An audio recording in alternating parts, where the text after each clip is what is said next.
contra Moscú que promovía el presidente Carter de Estados Unidos. La foto del general Breitbart condecorado en esos tiempos en la Argentina yo la tengo. Tengo un libro que lo tiene en la contratapa, así que se la puedo mostrar. Entonces hubo un solo demonio, no hubo dos demonios, dos bandos. No hubo un demonio no tan malo y un demonio muy malo. Hubo un solo demonio, porque ese golpe no se pudo haber hecho sin la colusión de distintas potencias imperialistas y sus aliados internos, nativos pero no nacionales. Son ese grupo de empresarios que están interesados en la dependencia de la Argentina. El padre del presidente Macri, vayan a su página Franco Macri Group, es el chairman de los negocios chinos en América Latina. Si hay un problema con China, ¿de qué lado va a estar Franco Macri? ¿Del chino o de la Argentina? La mitad del año pasa en China. Y podemos buscar así del grupo imperialista que quieran. Porque acá hay unos cuantos que dicen que son empresarios nacionales. Pero, por ejemplo, el grupo Chemo de Medicamentos, que es de un psiquiatra argentino llamado Hugo Sigman, y su señora una bioquímica. Claro, y la señora Silvia Gol es hermana de Leonor Gol, que fue compañera mía del Colegio Nacional de Quilmes José Manuel Estrada.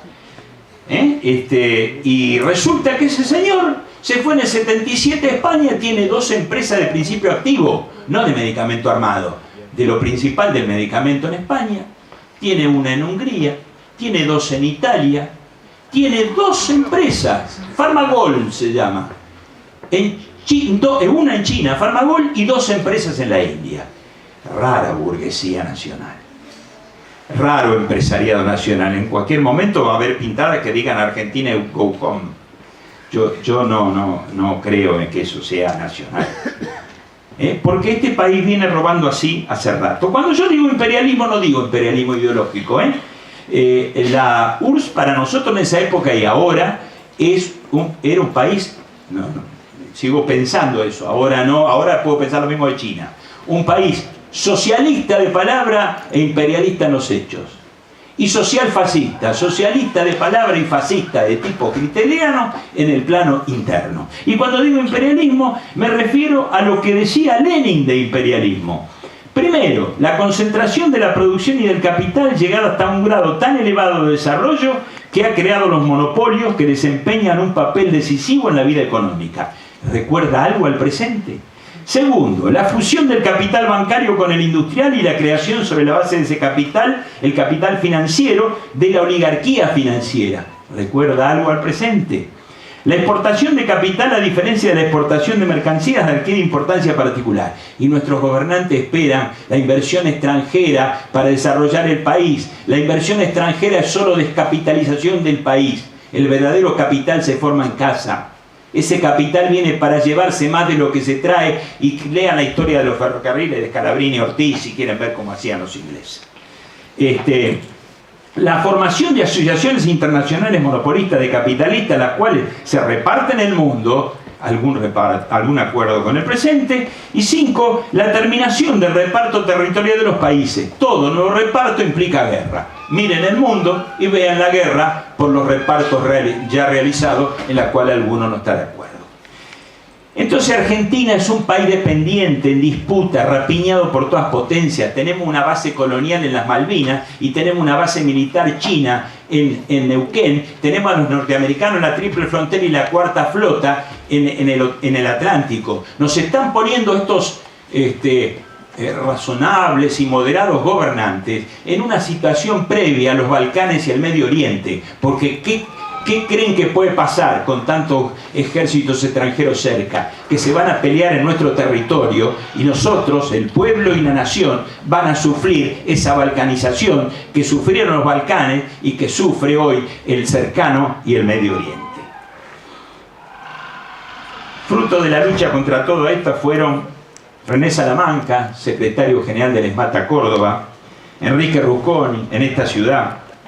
Yo ahora que lo levanta Lanuse me acuerdo la toma cuando Lanuse lo echa a Onganía. Nosotros tomamos la Universidad de La Plata y Enrique puso una consigna que era Lanuse Onganía la misma porquería. ¿Qué diría Enrique ahora que dicen que Lanuse es un demócrata? cuando en esa época para nosotros era lo mismo con Ganía. Tengan en cuenta, con Ganía entró en su primer acto en la ciudad rural con una carroza con lacayos. Miren lo que era Onganía. Mártires como Carlos Polari, Ana María Cameira, David Lesser, Herminia Ruiz, Guillermo Guerini y el intendente Cartier de esta ciudad, asesinado hace 42 años porque estaba organizando un grupo de intendentes contra el golpe de Estado y que no ha sido suficientemente recordado y homenajeado. Yo sueño en esta ciudad, como decía Luther King, con un monumento de la lucha antigolpista donde estén estos nombres y esté también el nombre del intendente peronista Cartier de la época del gobierno de la señora de Perón.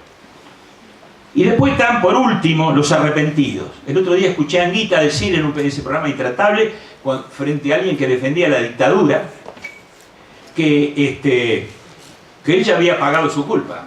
Yo no pagué ninguna culpa. A mí me tuvieron preso por privación ilegítima de libertad, comprobado en el juicio de 1994 y confirmado con el segundo juicio de la verdad aquí en La Plata, con tortura comprobada por la Cruz Roja Internacional, donde incluso intervino la embajada italiana, la Nunciatura Apostólica y la embajada norteamericana, por lo cual eso está comprobado.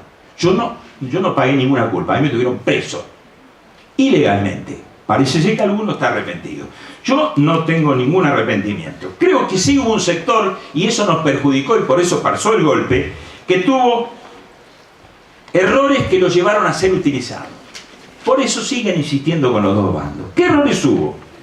3 errores. El primer error era que creía que la URSS era un país socialista, amigo y apoyo de los pueblos. Y nosotros pensamos que era un país imperialista, que efectivamente se comprometió con el golpe. Fíjense, los países serios de lo que habla Carrió tienen 3 fascistas, como Trump, Putin, que es una ternura capaz de matar a un tipo con una talquera con polonio, y Xi Jinping, ese que está el hombre más rico de China. Yo en Tiananmen estoy del lado del hombre que se paró delante del tanque, no del lado de ese tanque imperialista disfrazado de un socialismo, convengamos que de ganado, como tiene la China de hoy. El segundo error era que creía en la violencia en manos de un grupo pequeño, una violencia de élite donde el pueblo miraba de afuera. Eso fue un error. Una cosa es eso y otra cosa es el pueblo argentino, el pueblo criollo, vamos a poner, de 1806 y 1807, que se levantó y derrotó a uno de los ejércitos más importantes de la época. Una cosa es el grupo elitista y otra cosa es un pueblo que fue capaz de organizar un ejército que hizo la hazaña de cruzar los Andes, de independizar Chile y de independizar Perú. No es lo mismo. El tercer error era que confundió al enemigo. El centro de su ataque era el gobierno de la señora de Perón y de Perón antes. Por eso todavía nadie puede explicar el asesinato de Rucci, que era el hombre de Perón a la cabeza de la CGT. Ni siquiera se hacen cargo abiertamente. Se equivocaron de enemigo y eso permitió que los usaran y que el golpe se diera con esa excusa, y siguen usando esa excusa hoy. Pero ese golpe se hizo para aplicar el plan de Martínez de Oz y para reprimir a toda resistencia y sobre todo un movimiento popular en alza. Que eso es, fijémonos, porque la historia se repite y el pueblo vuelve y vuelve y vuelve y vuelve. Si en el año, fíjense que el último acto del 24 de marzo fue a 41 años del golpe. Si ustedes toman el golpe de 30, en el año 71 tendría que haber habido 1 millón de personas moviéndose contra el golpe del 30 y el golpe del 76 no hubiera pasado. Eso es lo que hay que recordar. Que no vuelva a pasar lo mismo, que no vuelvan a dividir al pueblo y que podamos enfrentar todo intento. La consigna que teníamos en ese entonces es otro 55 no pasará. Y por último, nos dicen que tenemos que sentarnos a discutir política de Estado. Estoy cansado de escuchar a ese chico, el coloradito Santiago del Moro, que quiere que nos reunamos en cualquier momento a discutir política de Estado. Acá hay política de Estado. La política de destrucción de la educación pública es una política de Estado. Mi primer huelga, porque soy viejo, fue la huelga de Laica y Libre. Y todo lo que decíamos, muchachitos, está en primer año del Colegio Nacional José Manuel Estrada de Quilmes. Todo eso se cumplió todo al pie de la letra. Todo eso se cumplió. Se destruyó la escuela pública y están haciendo una discusión cuando se demuestra en la televisión de que los salarios de los docentes están por debajo del índice de pobreza. Y tenemos un presidente que se equivoca y no se acuerda cuál es el salario mínimo de jubilación, que es el que cobran el 70% de los jubilados, y que es 6.000 pesos, no 9.000 como dijo en el programa de Mirta Legrand. Grave que el presidente no sepa eso, que hace que el 70% de los jubilados estén debajo del índice de pobreza. Entonces hay políticas de Estado. Lo que tenemos que cambiar la política de Estado. No se trata de que haya inversiones extranjeras. Acá la plata está. Si quieren abundamos después, pero yo voy a dar un solo dato. El petróleo se cotizaba ayer a $51 con 11 centavos, creo, algo así. Acá se le paga a las empresas petroleras 67. Hagan la diferencia, son 17 dólares, 16, 17 dólares según el día, porque cambia todos los días. Multiplíquenlo por 200 millones de barriles que dicen las empresas que se produce al año. Fíjense que no hay estadística oficial, esa declaración jurada. Seguro que producen más. Pero con eso solo tienen 3.400 millones de dólares. Porque ¿cómo es posible que la Argentina le esté pagando más que el precio internacional? Y si yo les digo que en el Golfo San Jorge el precio del barril de petróleo es de 20 dólares el barril, estaríamos en 6.000 millones al año. Gómez Centurión reconoció en televisión en el programa de Fantino que el robo en la aduana es de 14.800 millones de dólares al año.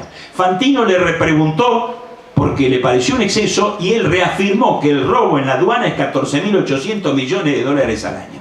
Ahí está la plata que hace falta, no en préstamo que hay que pedir, no en deuda externa onerosa, no en bajar los salarios.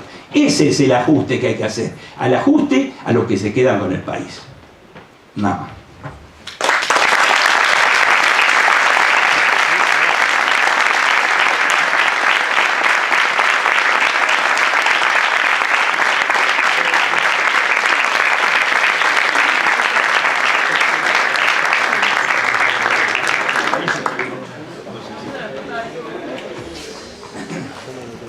Bueno, ¿se oye? ¿Se oye? Sí, sí te oye.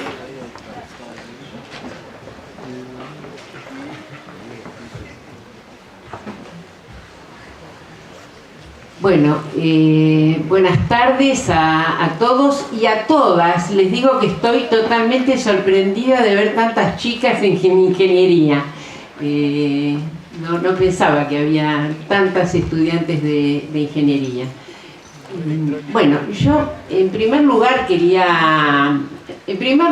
decirles que es bastante difícil hablar tercera después de todo lo que han planteado Horacio y Ana, porque creo que han abierto todos los debates posibles realmente. Pero lo primero que quería señalarles es que yo he sido profesora en la universidad muchos años y a mí celebro realmente, celebro que esté el decano en esta actividad presente y celebro que haya una actividad que articula el centro de estudiantes con las autoridades de la facultad. Porque ya que se hace historia y ya que estamos hablando de historia, como yo soy de una generación muy antigua, hay algunas cosas que a mí me parece que hay que rescatar, que es la capacidad de los jóvenes para entender y pensar en los temas de los planes de estudio.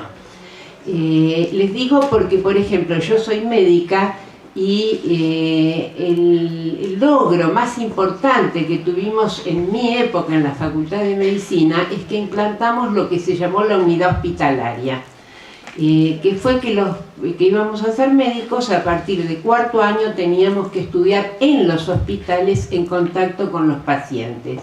Y la propuesta de unidad hospitalaria, que por supuesto hoy se sigue aplicando en las facultades de medicina, por lo menos en la UBA con seguridad, esa propuesta surgió del movimiento estudiantil.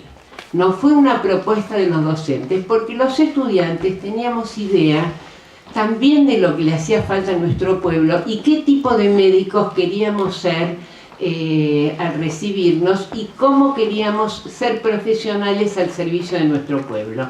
De modo que la verdad es que me produce un placer enorme ver, por una parte, este trabajo conjunto que hacen y estas propuestas conjuntas, por más que tengan que discutir, por más que pueda, que pueda haber hasta diferencias generacionales, pero me parece que es importantísimo, del mismo modo que la verdad es que me parece buenísimo que se haya puesto esta materia no como extensión, entiendo, sino que se ha puesto como materia optativa curricular, o materia o espacio de aprendizaje, digamos, pero que entra en la currícula, porque me parece que es fundamental que podamos integrar para las ciencias llamadas duras, que se puedan integrar los temas humanísticos de la misma manera que algunas cuestiones de las estadísticas, etcétera, etcétera, tendríamos que tener quienes estamos en carreras humanísticas. Así que la verdad es que lo primero que quería decirles es la gratificación que me significa poder participar y colaborar con ustedes en esta actividad. Después, en serio, les digo, creo que casi todo lo que ha sido formulado está dentro de los temas que yo quería abordar, y voy a tratar de puntualizar simplemente algunas cosas. La primera es la siguiente. Ya tanto Ana como Horacio plantearon que hay un debate acerca del tema de si es importante o no la memoria colectiva, la memoria histórica, si tiene sentido hacer debates. ¿A ustedes les parece que, por ejemplo, vale la pena, como se hablaba acá, recorrer la historia argentina y saber si algo de lo que pasaba en las luchas emancipadoras tiene algo que ver con lo que está ocurriendo en la Argentina?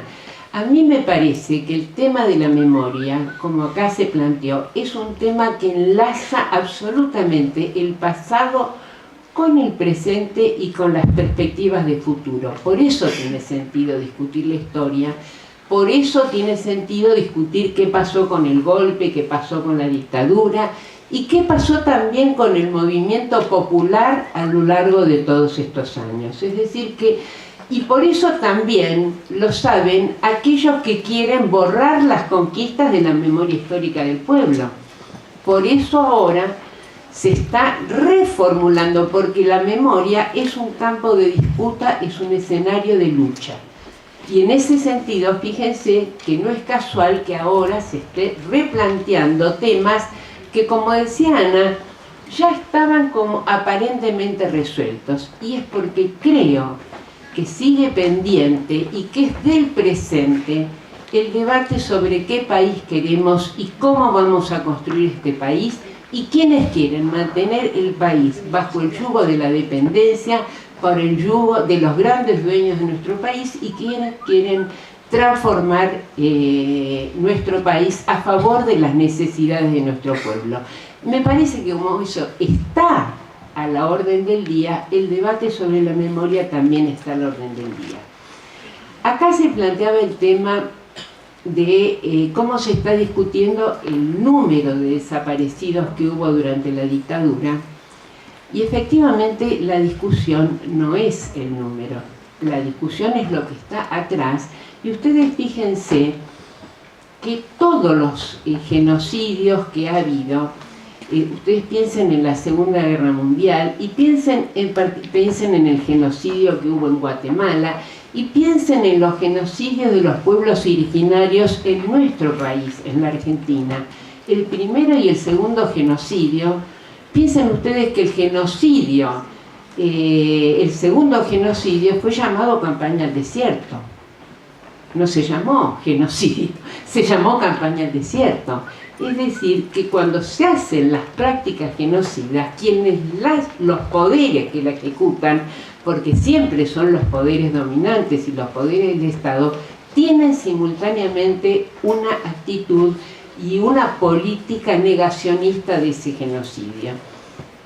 Fíjense que pasaron 500 años para que después de 500 años todavía sepamos que están presentes las demandas de los pueblos originarios, todavía está presente la lucha por reconocer la cultura de nuestros pueblos originarios, por reconocer las tierras de nuestros pueblos originarios, etc. Es decir, que cuando planteamos que la memoria no es una cuestión del pasado, estamos hablando estrictamente de cuestiones que contienen el presente y también los modos en que se construye la memoria, porque la memoria no se construye cronológicamente, siempre se construye desde las necesidades del presente. Por eso está en permanente revisión y por eso está en permanente pelea. Es un campo de disputa que a mí me parece que vale la pena darle la envergadura que tiene. Yo no quiero hablar sobre, porque creo que ya ustedes hablaron bastante sobre lo que produjo la dictadura. Solo quería plantear, digo porque para no repetir lo que fue el terror dictatorial, pero sí quería señalar lo siguiente: la dictadura genocida que hemos tenido, porque esa fue la particularidad de esta dictadura, que ejercitó el genocidio. Después de tiempo me gustaría mencionar algo sobre las prácticas genocidas, lo digo ahora. Fue genocidio porque no solo en la definición que da Habana, que genocidio implica liquidar a un determinado grupo que es étnico, puede ser nacional, puede ser político, etc., pero además implica transformar las relaciones en esa sociedad. No es un genocidio solo la exterminación de un grupo, sino que las prácticas genocidas incluyen el cambio en las relaciones sociales, y eso es lo que vino a imponer la dictadura.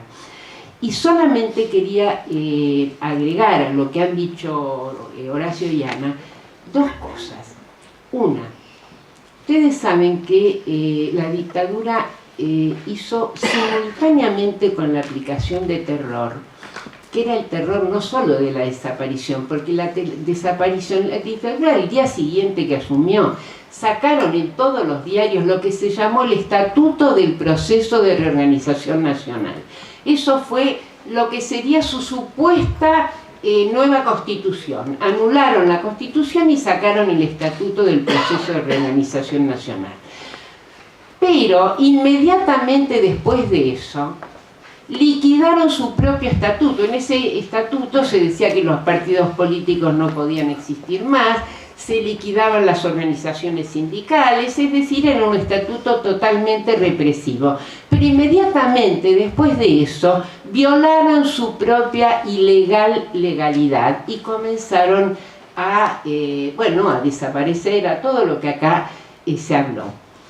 Pero conjuntamente con eso, con la situación de terror que recorría toda la sociedad, desde ya ejercitada por el Estado, por la dictadura de Videla, hicieron una enorme campaña, como se decía en la época del nazismo, una campaña para ganar consenso social.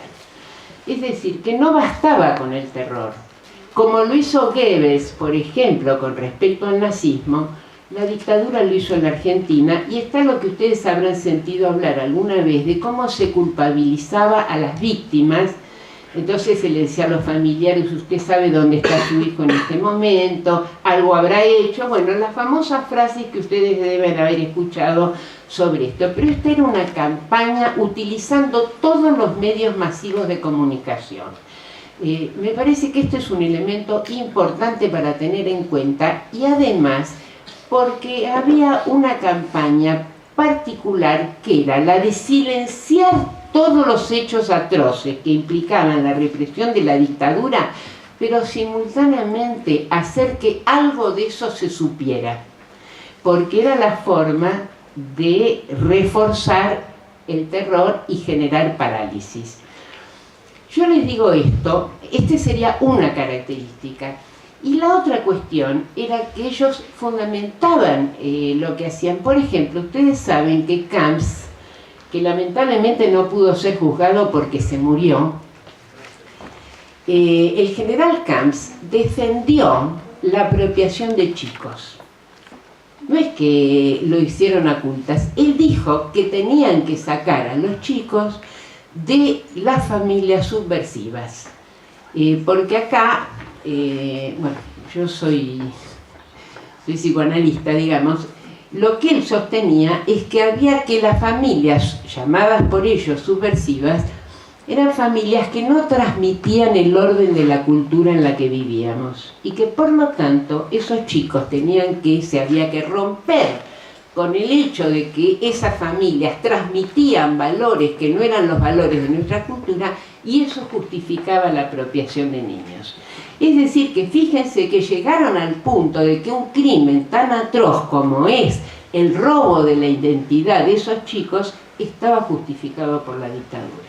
Entonces, yo quería señalar esto porque me parece que era, bueno, digamos, no porque lo que plantearan ellos no fuera fundamental, sino porque creo que estos eran otros rasgos que tenía la dictadura.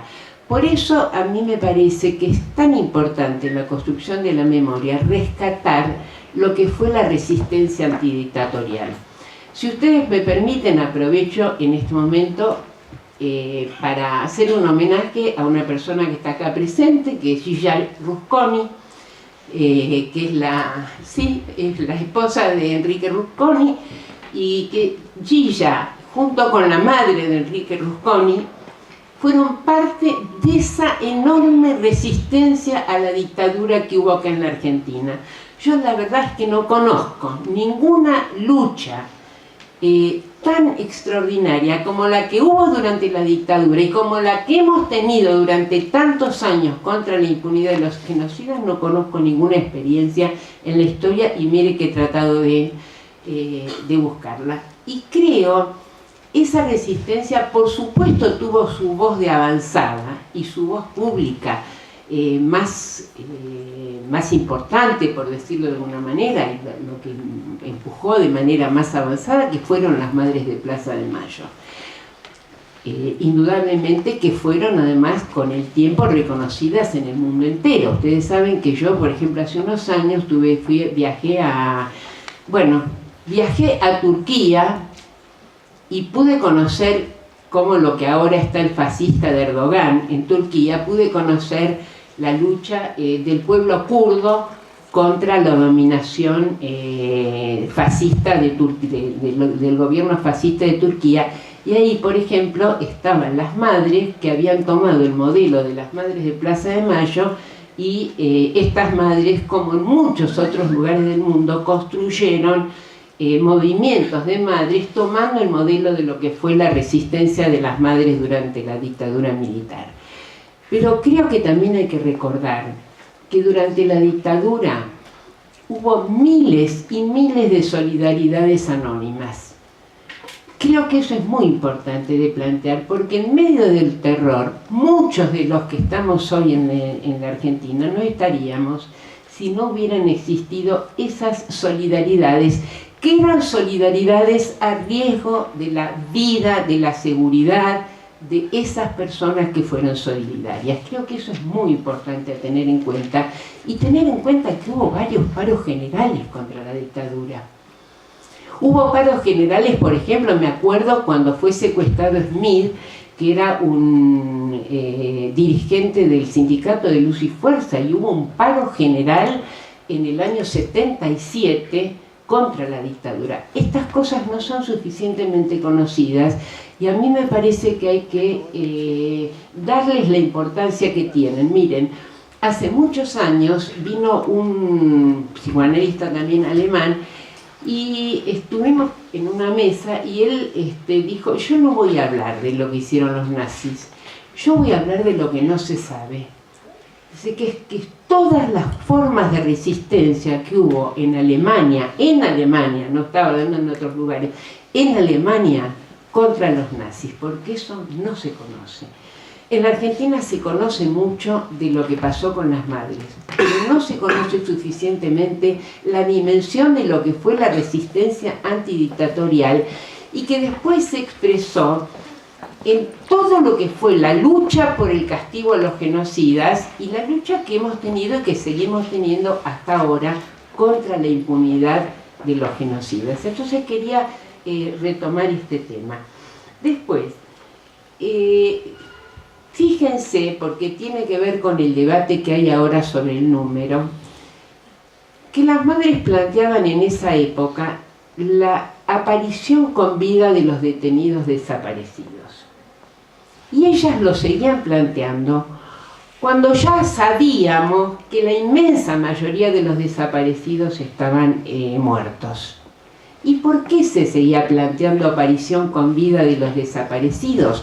Porque había un Estado desaparecedor que tenía que responder por el destino de todos y cada uno de los desaparecidos. Y yo menciono esto porque a mí me parece que así como muchos decían en esa época que esa era una consigna no realista, la de aparición con vida de los detenidos desaparecidos, y sin embargo era una profunda demanda a lo que tenía que responder el Estado, cuando hoy se discute el tema de los 30.000, cuando hoy se discute el tema de que no fue genocidio, estamos en la misma problemática. El término 30.000 no solo es un término absolutamente realista, porque ustedes saben que en el año 78, ¿cómo se llama? El 601, no me sale, el batallón 601 informaba, cosa que fue hecha en los desclasificados del Departamento de Estado, estaba la información en el año 78 que el Departamento de Estado, que las Fuerzas Armadas Argentinas, entre asesinados y desaparecidos, calculaban 22.000. Ellos reconocían que había 22.000. Y ¿saben qué? Además, alrededor de este tema de los 30.000, ustedes saben que, por ejemplo, en Famaillá hubo una devastación, hubo muchísimos desaparecidos y la gente no denunció. Recién la gente empezó a hacer público lo que había ocurrido en Famaillá cuando fue un equipo a cargo de una compañera ex detenida desaparecida que fue a hacer una investigación en Famaillá, porque mucha gente ha tenido miedo y mientras hay impunidad tiene miedo, y en los lugares por ahí más pequeños donde todos se conocen el temor sigue presente. Por lo tanto digo, cuando se está discutiendo acá lo de los 30.000, se está discutiendo un proyecto de país. Los que lo cuestionan están sosteniendo un proyecto de país en los términos de lo que plantea